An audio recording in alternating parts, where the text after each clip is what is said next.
وبركاته.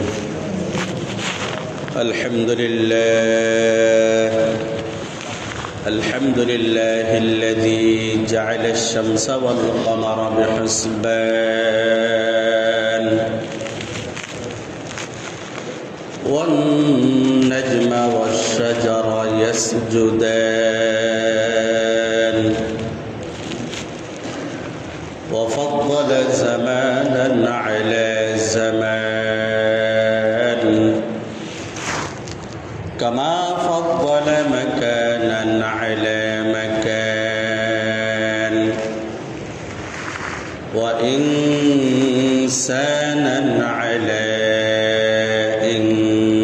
إنسان. ونشهد أن لا إله إلا الله وحده لا شريك له ونشهد أن سيدنا ومولانا محمدا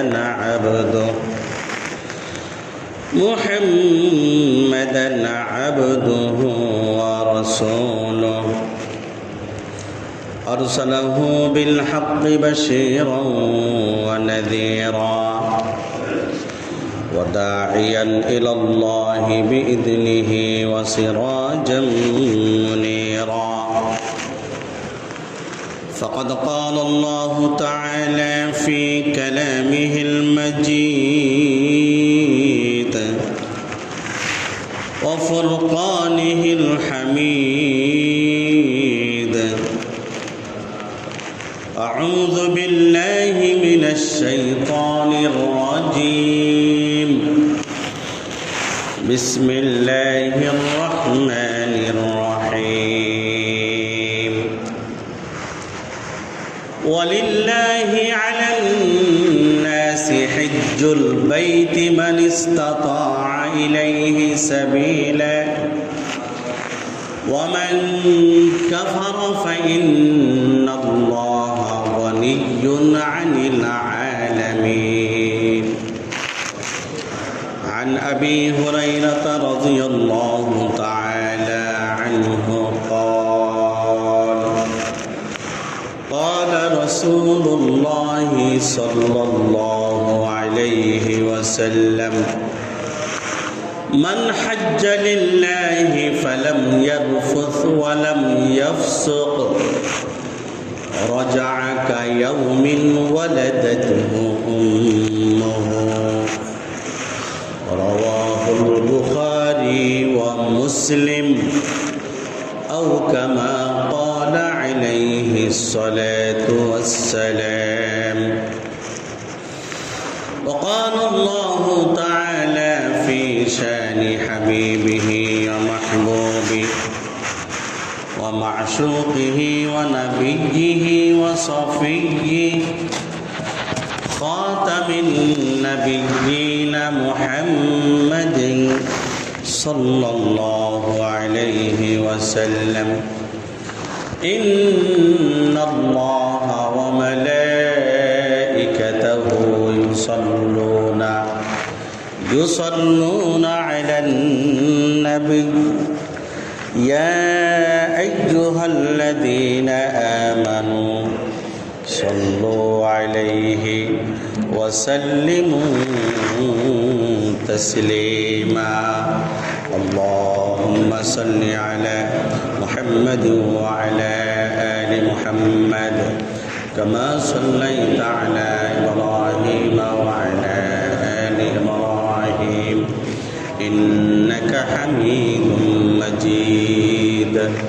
اللهم بارك على محمد وعلى آل محمد كما باركت على إبراهيم وعلى آل إبراهيم إنك حميد مجيد. रहे मेरे मस्कन हवाले काबे बने मेरे मदफन दियारे मदीना بلغ العلا بكماله كشف الدجى بجماله حسنت جميع خصاله صلوا عليه وآله معزز حاضرين আল্লাহ জাল্লা শানের আলিশান দরবারে শুকরিয়া জ্ঞাপন করছি যে আল্লাহ তাআলা আমাদেরকে গত জুমার ন্যায় অন্যান্য জুমার ন্যায় এই জুমায়ও সর্বাগ্রে দুনিয়ার ব্যস্ততা থেকে অবসর হয়ে এমনকি নিজেকে গুনাহমুক্ত করে দুনিয়ার সমস্ত কাজকর্ম থেকে ফারেগ হয়ে আল্লাহ তাআলার মাহবুব স্থান প্রিয় স্থান আল্লাহর ঘর মসজিদে আসার বসার আমাকে নিজের আমলের নিয়তে নিজের ইসলাহের নিয়তে কোরআন সুন্নাহ থেকে দুটি কথা বলার এবং আমাদের প্রত্যেককে তা আমলের নিয়তে শোনার এবং সর্বশ্রেষ্ঠ ইবাদত ইমানদারের প্রতীক নামাজের অপেক্ষা করার তৌফিক দান করতে যাচ্ছেন। সেই জন্য আল্লাহ তাআলার আলিশান দরবারে শুকরিয়া আদায় করি আলহামদুলিল্লাহ।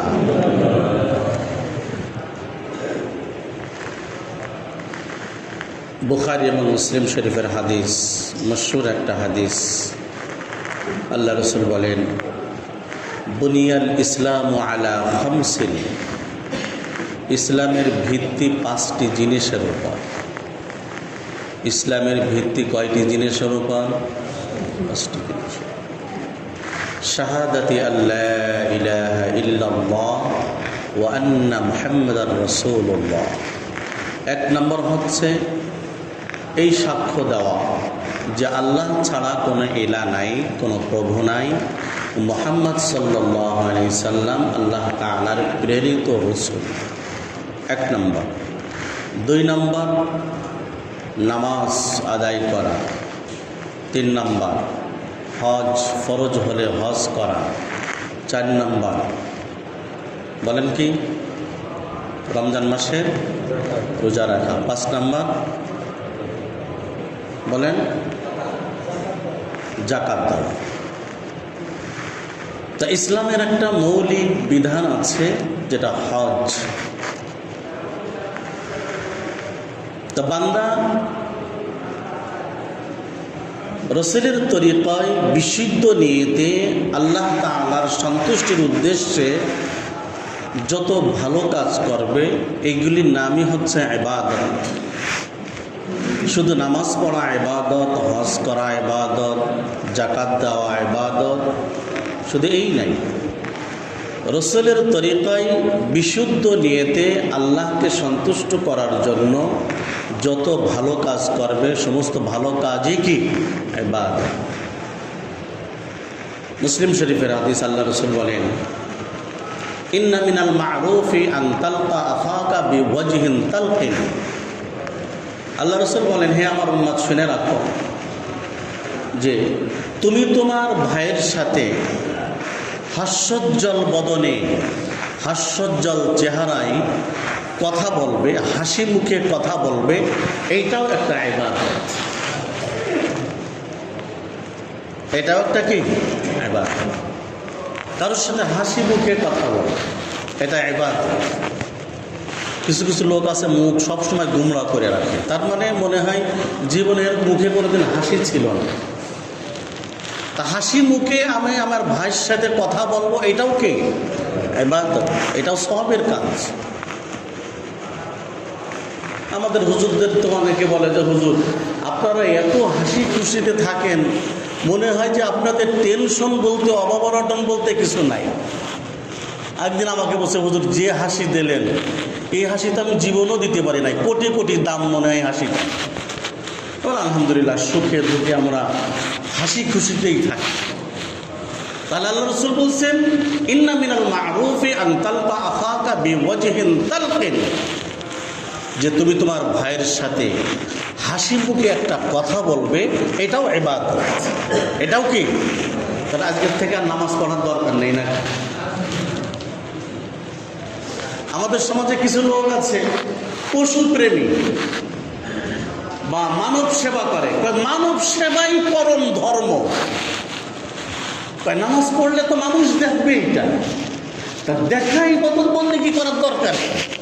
তা আমি একদিন এক ভণ্ডকে বললাম যে তুমি তাহলে মনে মনে ভাত খাও, মনে মনে ভাত খাও না কেন, মনে মনে চা খাও না কেন, মনে মনে স্ত্রীর কাছে যাও না কেন, মনে মনে তোমার বাচ্চা হয় না কেন? মনে মনে যদি ইবাদত বন্দেগী করা যায়, মনে মনে যদি নামাজ পড়া যায়, হজ করা যায়, দান সদকা করা যায়, তা এগুলি মনে মনে করা যাবে না কেন? আমার কথার উত্তর দাও। তাহলে আমি যে কথা বলছিলাম যে রসুলের তরিকায় পরিশুদ্ধ নিয়তে আল্লাহ তাআলার সন্তুষ্টির উদ্দেশ্যে যত ভালো কাজ করা হবে সবগুলোই কি ইবাদত। আল্লাহ তাআলার ইবাদত, নামাজ পড়া যেরকম ইবাদত, কুরবানি করা ইবাদত, যাকাত দেওয়া ইবাদত, রমজান মাসে রোজা রাখা ইবাদত, হজ যদি ফরজ হয় এটাও একটা ইবাদত। ইবাদত কয়েক প্রকার। এক রকমের ইবাদত আছে মৌখিক ইবাদত। কি ইবাদত? যেরকম কালিমা পড়া, লা ইলাহা ইল্লাল্লাহ, কালিমা পড়তে কোনো টাকা লাগছে? তাহলে এখানে কোনো আর্থিক ইবাদত না, এটা মৌখিক ইবাদত, এটা শরীরের কসরতও হয় না। আবার কিছু কিছু ইবাদত আছে শারীরিক ইবাদত, যেটা নামাজ। শারীরিক ইবাদত নামাজ। আবার কিছু কিছু ইবাদত আছে যেরকম আর্থিক ইবাদত, যেরকম যাকাত, যেরকম কি এটা আর্থিক ইবাদত। কিন্তু হজ এমন একটা ইবাদত যেটা আর্থিক ইবাদত এবং শারীরিকও ইবাদত, দুইটাই এর ভিতরে আছে। হজ যে টাকাও খরচ হবে, শরীরের ঘামও ঝরে। বলেন দেখি, যারা হজ করেছেন, হজ করতে গেলে শরীরের ঘাম ঝরে না? ঝরে না? এহরামের কাপড় ঘেমে ভিজে যায় না? যায় না? কেন? হজ একটা কষ্টের ইবাদত, এটা একটা কষ্টের ইবাদত। তাহলে হজ এটা শুধু শারীরিক ইবাদত না, শুধু আর্থিক ইবাদত না, শারীরিক ইবাদত আবার আর্থিক ইবাদত হজ। আমাদের সমাজে অনেক লোক আছেন হজ ফরজ হয়ে গিয়েছে কিন্তু হজ করে না।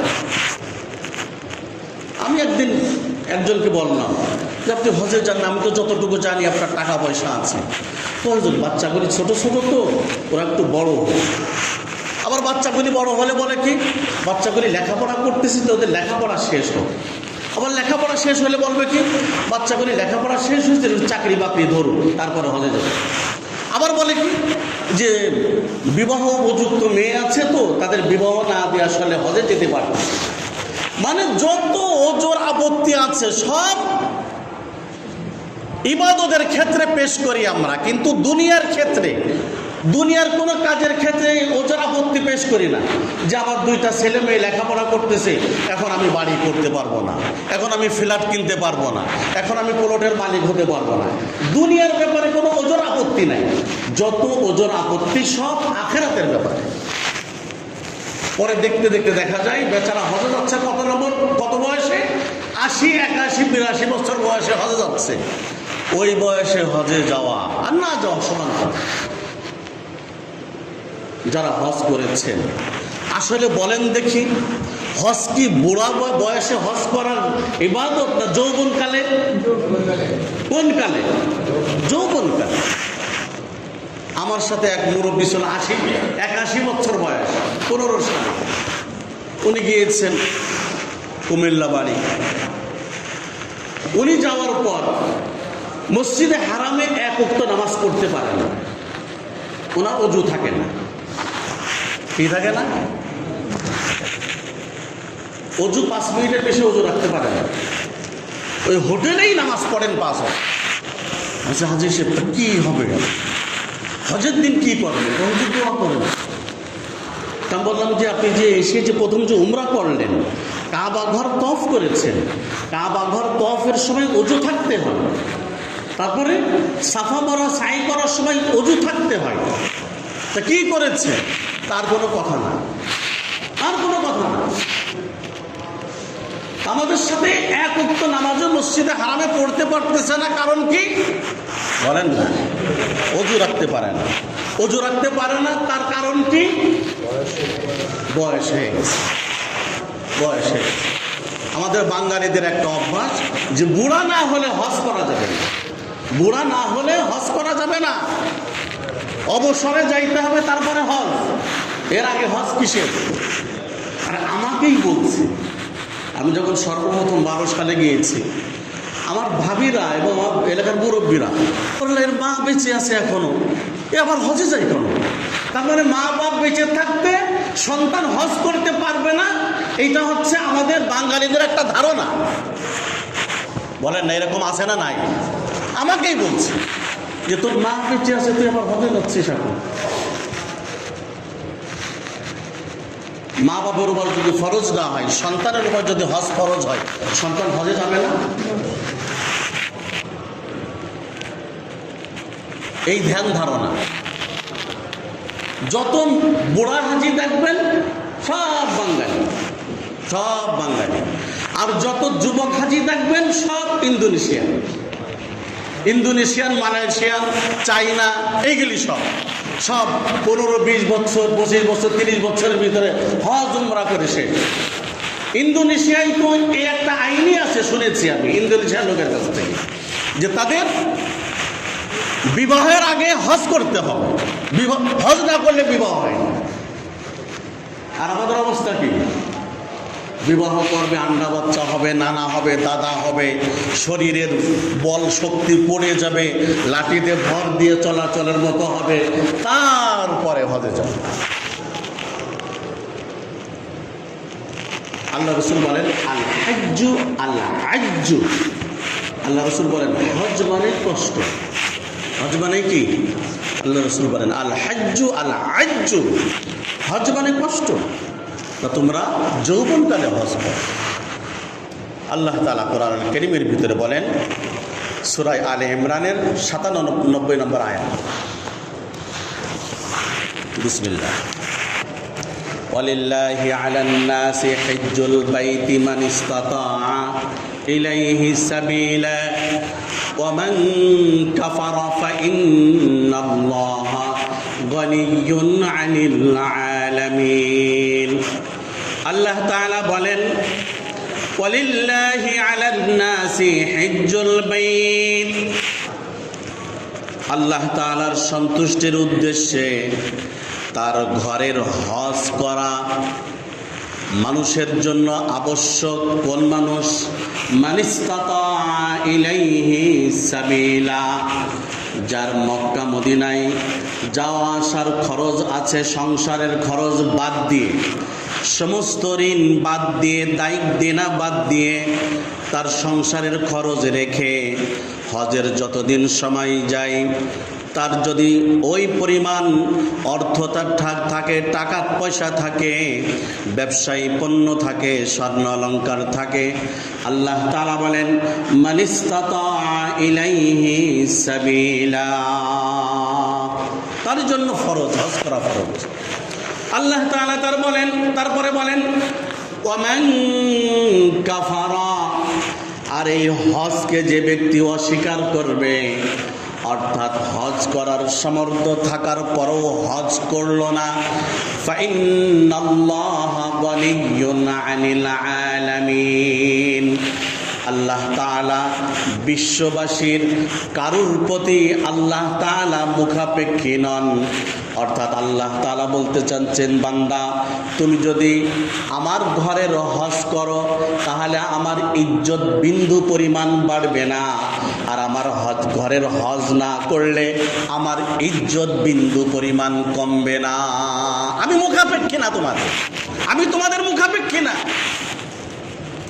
আল্লাহ রাসূল বলেন, বুখারী মুসলিম শরীফের হাদিস, আবু হুরায়রা রাদিয়াল্লাহু তাআলা আনহু থেকে বর্ণিত, আল্লাহ রাসূল বলেন, মান হাজ্জা লিল্লাহি ফালাম ইয়ারফুস ওয়া লাম ইয়াফসুক রাজা'a কায়াউমিন ওয়ালাদাতুহু উম্মুহু, যে ব্যক্তি আল্লাহর সন্তুষ্টির উদ্দেশ্যে হজ করলো, হজে যেয়ে সে কোনো অশ্লীল কথা বলল না, অশ্লীল কাজ করলো না, ওয়ালাম ইয়াফসুক, হজে যে কোনো গুনার কাজ করলো না, কোনো পাপের কাজ করলো না, আল্লাহ রসুল বলেন এই ব্যক্তি কেমন হয়ে যাবে? শোনো শোনো শোনো, রাজা কায়াউমিন ওয়ালাদাতুহু উম্মুহু, এই বেচারা হজ থেকে যখন ফিরবে তখন কেমন ফিরবে?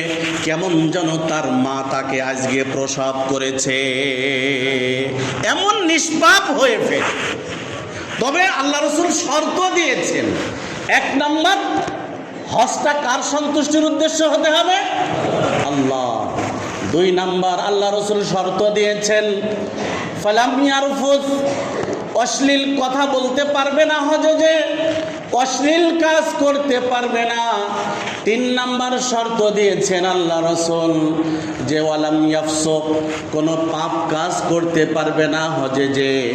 আর আল্লাহ তাআলা 4 নম্বর শর্ত দিয়েছেন, আল্লাহ তাআলা বলেন আল হাজ্জু আশহুরুম মা'লুমাত ফামান ফারাযা ফীহিন্নাল হজ্জ ফালা রাফাতা ওয়ালা ফুসুকা ওয়ালা জিদালা ফিল হজ্জ। আল্লাহ তাআলা 4 নম্বর শর্ত দিয়েছেন নিষ্পাপ হওয়ার জন্য, হজে যে কোনো ঝগড়া বিবাদ করা যাবে না। ফালা জিদালা ফিল হজ্জি, হজে যে কোনো ঝগড়া বিবাদ করা যাবে না। এই 4টা শর্ত যদি পাওয়া যায়, 1 নম্বর শর্ত আল্লাহর সন্তুষ্টির উদ্দেশ্যে হজ। 2 নম্বর শর্ত অশ্লীল কথা অশ্লীল কাজ করা যাবে না হজে যে। 3 নম্বর শর্ত কোনো পাপ কাজ করা যাবে না। 4 নম্বর শর্ত কোনো ঝগড়া বিবাদ করা যাবে না হজে যে। আল্লাহ রসুল বলেন রাজাআকা ইয়াউমিন ওয়ালাদাতুহু উম্মুহু, হজ থেকে হাজী সাহেব যখন ফেরে তখন কেমন যেন তার মা তাকে আজকে প্রসব করেছে। সুবহানাল্লাহ বলবেন না? তাহলে এমন নিষ্পাপ হয়ে ফেরে। তবে হজ কবুলের কয়েকটি শর্ত আছে। 1 নম্বর শর্ত, নিয়ত খালেস হতে হবে, একমাত্র আল্লাহ তাআলার সন্তুষ্টির উদ্দেশ্যে হজ হতে হবে। 2 নম্বর শর্ত, ভাই দোস্ত বুজুর্গ, আমি যে টাকা দিয়ে হজে যাব টাকাটা হালাল হতে হবে। বলেন দেখি কি হতে হবে? হালাল হতে হবে, টাকাটা হালাল হতে হবে। তারপরে হচ্ছে 3 নম্বর শর্ত, যে হজের যে বিধিবিধান আছে বিধিবিধানগুলি শুদ্ধ করে আদায় করতে হবে। যদি এইগুলি যদি আমার ভিতরে থাকে, আর হজ করে ফিরে আসার পর আগে যে পাপ কাজ করতাম সেই পাপ কাজগুলি যদি বন্ধ করে দিই, আল্লাহ রসুল বলেন তাহলে মনে করে নিতে হবে তার হজ আল্লাহর দরবারে কবুল হয়েছে। হজের আগেও সুদ খাইতো, হজ করে আসার পরেও সুদ খায়। হজের আগেও ঘুষ খাইতো, হজ করে আসার পরেও ঘুষ খায়। হজের আগেও বান্দার হক নষ্ট করেছে, হজ করে আসার পরেও বান্দার হক নষ্ট করে। হজের আগেও নেশা করেছে, হজের পরেও নেশা করে। আল্লাহ রসুল বলেন মনে করে নিতে হবে তার হজ কবুল হয় নাই। হজ কি হয় নাই? আমি দলিল দেবো, ইনশাল্লাহ দলিল দেবো, দলিল লিখে নিয়ে আসছি। তাহলে হজের আগে আমি যে পাপ কাজ করতাম, হজ করে আসার পর আর সেই পাপ কাজগুলি কি আমি করি না, তাহলে মনে করতে হবে কি হয়েছে? হজ কবুল হয়েছে। আবার অনেকে আছে হজ করে বোনের জমি ফাঁকি দিয়ে লেখে নিয়ে বোনের জমি বিক্রি করে হজ করতে চলে গিয়েছে। ভাতিজার জমি, ভাইয়ের জমি, প্রতিবেশীর হক ফাঁকি দিয়ে তার জমি বিক্রি করে দিয়ে হজ করতে চলে গিয়েছে। জামারাতে যখন শয়তানকে পাথর মারে তখন শয়তান খিলখিল করে হাসে, দোস্ত তুই আর আমি তো একই কোম্পানির লোক, তুই কেন আমাকে পাথর মারছিস? শয়তান খিলখিল করে আসে যে তোর হজ দরকার কি? তুই তো বান্দার হক নষ্ট করে আসছে, তোর হজ দরকার। কিসের হজ? সেই জন্য হজ হতে হবে গুনাহমুক্ত, আল্লাহর সন্তুষ্টির জন্য ঝগড়া বিবাদ মুক্ত। তবে আমাদের বাঙালিদের একটু ঝগড়া বিবাদ করার প্রবণতা বেশি হজে যে। নাস্তা আসতে একটু দেরি হয়েছে, এবার ঝগড়া করা শুরু করে দিল মুআল্লিমের সাথে। দুপুরের খানা, দুপুরে গরুর গোশত দেওয়ার কথা ছিল, কেন মুরগির গোশত দিল, ঝগড়া করা শুরু করে দিয়েছে। আমার মনে হয় কিছু কিছু বাঙালি হজে যায় শুধু খাওয়ার জন্য, অথচ আল্লাহ রসুল বলেন হজ এটা সবরের একটা ইবাদত। সবর, হজ মানে সবর। হজে ধৈর্য ধরতে হবে, হজে কঠিন পরীক্ষা দিতে হবে, হজ মানেই সবর, আল্লাহ রসুল বলেন। সেই জন্য ভাই দোস্ত বুজুর্গ, হজে গেলে কঠিন ধৈর্য ধরতে হবে, অনেক কষ্ট, অনেক কিছু হয়, মুআল্লিমদের ভুল হতে পারে, খাবার আসতে দেরি হতে পারে, গাড়ি আসতে দেরি হতে পারে। ও আমি নিজেই দেখতেছি এহরামের কাপড় পরে মুআল্লিমরে পিটাচ্ছে ইব্রাহিম খলিল, আর গালিগালাজ করতেছে কি যে শালা গাড়ি আসতে দেরি হলো কেন, খাবার আসতে দেরি হয়েছে কেন। অথচ আল্লাহ তাআলা বলছেন ফালা জিদালা ফিল হজ্জি, হজে কোনো ঝগড়া বিবাদ নাই, তাহলে তোমার হজ বরবাদ হয়ে যাবে। এই বাঙালিরাই কাজ করে। তবে বাঙালি মুআল্লিমদের এদের আবার ভুল ত্রুটির শেষ নাই। পৃথিবীতে যত হাজি যায় হজ করতে, সব থেকে নরমাল এবং সব থেকে খারাপ সার্ভিস দেয় আমাদের বাংলাদেশে হজ কোম্পানি। সব থেকে খারাপ সার্ভিস, টাকাও বেশি নাই, আবার সার্ভিসও খারাপ দেয়। অবাক হয়ে যাবেন আপনি। আপনি যদি এখন ভ্রমণ ভিসায় যান, আপনার বিমান ভাড়া 60,000 টাকা, কিন্তু আপনি যদি উমরার ভিসায় যান, বিমান ভাড়া 1 লাখ টাকা। আবার যদি আপনি হজের ভিসায় যান, বিমান ভাড়া 2 লাখ টাকা। কে হজে গেলে কি তেল একটু বেশি লাগে? বলেন না কেন? হজে গেলে কি বিমানের তেল বেশি লাগে? উমরায় গেলে বিমানের তেল বেশি লাগে? আর ভ্রমণ ভিসায় গেলে কি বিমানের তেল কম লাগে? কোন সিস্টেম এটা আমাদের দেশে? কোন সিস্টেম? ডক্টর আফম ও খালিদ সাহেব উনি অনেক চেষ্টা করেছেন, উনি গত বছর কমাইছিলেনও, কিন্তু সম্পূর্ণ পারেন নাই। এর যে সিন্ডিকেট, এইটা একবার মূল পর্যন্তের সিন্ডিকেট, মূল পর্যন্ত। কথা বলবেন না, কথা না বলবেন। এর মূল পর্যন্ত সিন্ডিকেট ভাঙতেই পারতেছে না। এই পর্যন্ত কোনো সরকার ভাঙতে পারে নাই। আর ভাঙতে গেলেই রাঘব বোয়াল সব ধরা পড়বে, রাঘব বোয়াল সব ধরা পড়বে। আমি অবাক হয়ে যাই। মালয়েশিয়া, ইন্দোনেশিয়া আমাদের পূর্ব পাশে। আমরা হজ উমরা করতে যাই কি পূর্ব দিকে না পশ্চিম দিকে? তো আমাদের ইন্দোনেশিয়া, মালয়েশিয়া পূর্ব পাশে। এরা আমাদের থেকে উমরায় আরো 50,000 টাকা কমে যায় আজই, আর আমাদের আরো 50,000 টাকা বেশি লাগে। কিছু কিছু আফসোস আছে, আমার নিজের জীবনের অভিজ্ঞতা, এত আফসোস। 23 সালে ইউসুফ ভাই গেছিল আমাদের সাথে, আরো কয়েকজন। ট্রাভেলসের বললাম যে কত দিলে হবে। ট্রাভেলসের মালিক আবার আমার, এটা আবার ইউটিউবে যাবে শুনবে, ট্রাভেলসের মালিক আবার আমার শ্বশুরের কাছে হেফজ করছে। আমার শ্বশুর হাফেজ মারান আছে। ট্রাভেলসের মালিক আমার শ্বশুরের কাছে হেফজ করছে, হাফেজ হয়েছে। তাকে বললাম ভাইজান কত দিলে হবে? তো 1,50,000 কম হবে না। তো বলে একটু কম নেন, অন্য জায়গা তো কম চাচ্ছে। যে জায়গা কম চাই সেই জায়গায় যান। এবার খুঁজতে খুঁজতে মদিনা মসজিদ এলাকায় আমার এক ছাত্র, ওকে বললাম। তো বললো হুজুর আমি চেষ্টা করতেছি। পরেও চেষ্টা করতে করতে আমাদের 1,42,000 নিয়ে আসলো। ওমা, যেদিন উমরায় যাব তার আগের দিন আমাদের পাসপোর্ট, দেশে পাসপোর্টের ভিসা থাকে, দেখি ওই ট্রাভেলসের নামেই আমরা যাচ্ছি। ওই ট্রাভেলসের নামে, যে ট্রাভেলস আমি কথা বলছিলাম 1.5 লাখের কম নিতে পারবে না, অথচ সে বিভিন্নভাবে 1,42,000 করে নিয়ে আসছে। গেলাম আমরা, জমা হলাম মক্কা মদিনা, দেখি সব একই ট্রাভেলস। পরে কি হয়েছে, লাগলো আর এক গ্যাঞ্জাম। আমাদের কাছ থেকে দিয়েছে 1,42,000। এবার যাওয়ার পর দেখি একই ট্রাভেলস কারোর কাছ থেকে দিয়েছে 1,80,000 করে। এবার লাগছে প্যাস। আমাদের সাথে মহিলারা গেছে, মহিলাদের আবার পেট পাতলা। মহিলাদের কাছে জিজ্ঞেস করছে আপনাদের কত নিয়েছে? আর এক মহিলা যারা 1,80,000, তো আমাদের 1,42,000। তো কি ও তো চোখ উপরে উঠে গেছে। আমাদের কাছ থেকে 1,80,000 নিয়েছে, এবার লাগলো প্যাঁচ, কঠিন প্যাঁচ।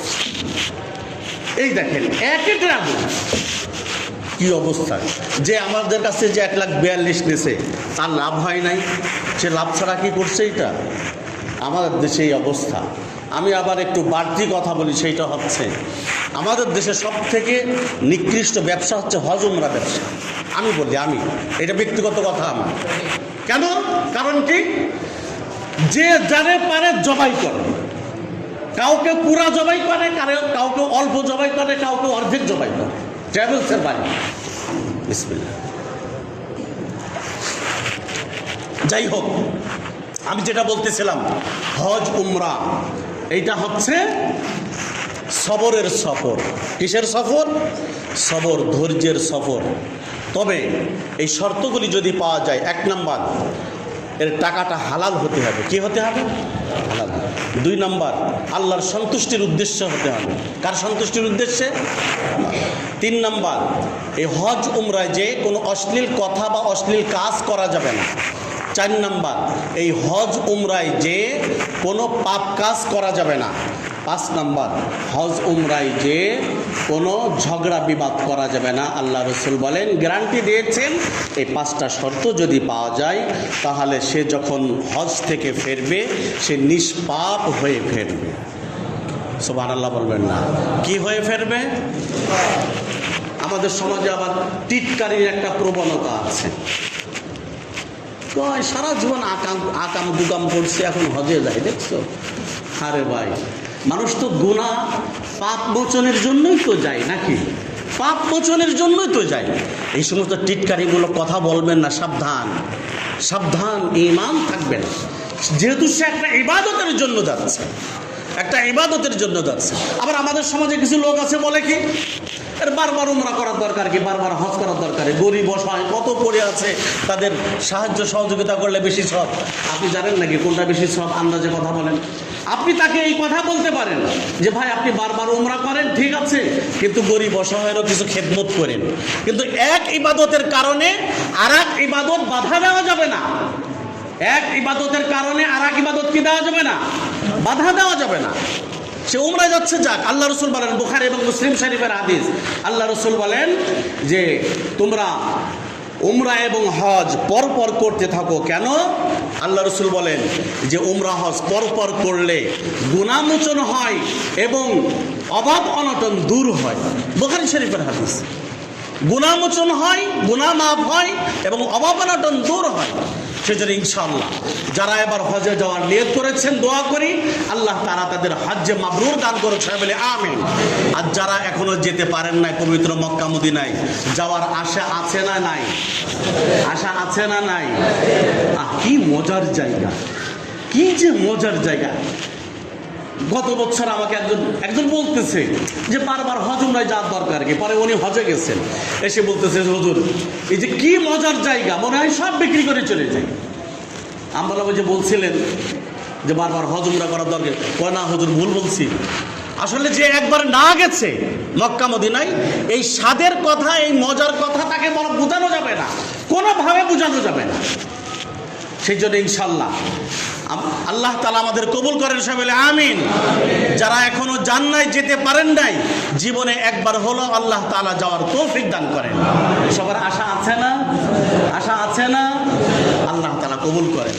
আর বেশি বেশি আল্লাহ তাআলার কাছে দোয়া করা যে আল্লাহ আমার মৌতের আগে কমপক্ষে একবার মক্কা মদিনায় যাওয়ার তৌফিক দান করেন। আল্লাহর কাছে দোয়া করা, চেষ্টা করা, দোয়া চাওয়া। আর আল্লাহ রসুল বলেন যারা হজে যায়, মুস্তানে বাজ্জারের হাদিস, আল্লাহ রসুল ইয়াগফিরুল্লাহু লিল হাজ্জি, আল্লাহ তাআলা তো হাজিকেও মাফ করে দেন, আবার কি ওয়াস্তাগফিরু লাহুল হাজ্জু, হাজি যার জন্য আল্লাহর কাছে মাফ চাই তাকেও আল্লাহ তাআলা মাফ করে দেন। সহি হাদিস। সেজন্য কেউ যদি হজে যায়, কি দোয়া চাবেন? যে আমাদের জমজমের পানি নিয়ে আসেন, একটা জায়নামাজ নিয়ে আসেন, 5টা টুপি নিয়ে আসেন, এই কি বলবেন? কিছু দোয়া চাবেন। হাজী সাহেব আপনি হজে যাচ্ছেন, আমার জন্য দোয়া করবেন যেন আল্লাহ তাআলা আমাকে মাগফিরাত করেন, আল্লাহ তাআলা যেন আমাকে মাফ করে দেন। হাজি যদি আপনার জন্য মাগফিরাতের দোয়া করেন আল্লাহ তাআলার কাছে, আল্লাহ রাসূল ওয়াদা দিচ্ছেন, হাজি যদি দোয়া করে কারোর জন্য, ক্ষমা প্রার্থনা করে, আল্লাহ তাআলা এই হাজির দোয়াও কবুল করেন। তবে আপনার কাছে যদি কেউ বলে যে যাচ্ছি, হজে যাচ্ছি, আপনার যদি কি কি আনবো, প্রথম আপনি বলবেন কি, যে আমার জন্য দোয়া করবেন। দ্বিতীয়, জমজমের পানি, মদিনার আজওয়া খেজুর, যদি তৌফিক হয়। যদি কি, আবার কোনো হাজির উপর চাপাই না দেওয়া, কোনো হাজির উপর কোনো কিছু চাপাই না দেওয়া, যে আমার জন্য এটা আনবেন, এই লিস্ট দিচ্ছে, অনেকে লিস্ট দেয়, এই করবেন, হ্যান করবেন, চাপাই না দেওয়া। বিশেষ করে দোয়া চাওয়া, বিশেষ করে কি দোয়া চাওয়া। যারা এই মহল্লা থেকে এই বছর হজে যাচ্ছেন, আমি কোনো কিছুর আবদার করতেছেন, আমি একটা আবদার করতেছি, যারা হজে যাচ্ছেন আমার জন্য দোয়া করবেন যেন আল্লাহ তাআলা আমাকে মাফ করে দিয়ে জান্নাত নসিব করেন। ইনশাআল্লাহ দোয়া করবেন তো ইনশাআল্লাহ, যারা যাচ্ছেন এই বছর আল্লাহ তাআলা তৌফিক দান করেন, আল্লাহ তাআলা হজ্জে মাবরুর করার তৌফিক দান করেন। ওয়া আখিরু দাওয়ানা আনিল হামদুলিল্লাহি রাব্বিল আলামিন।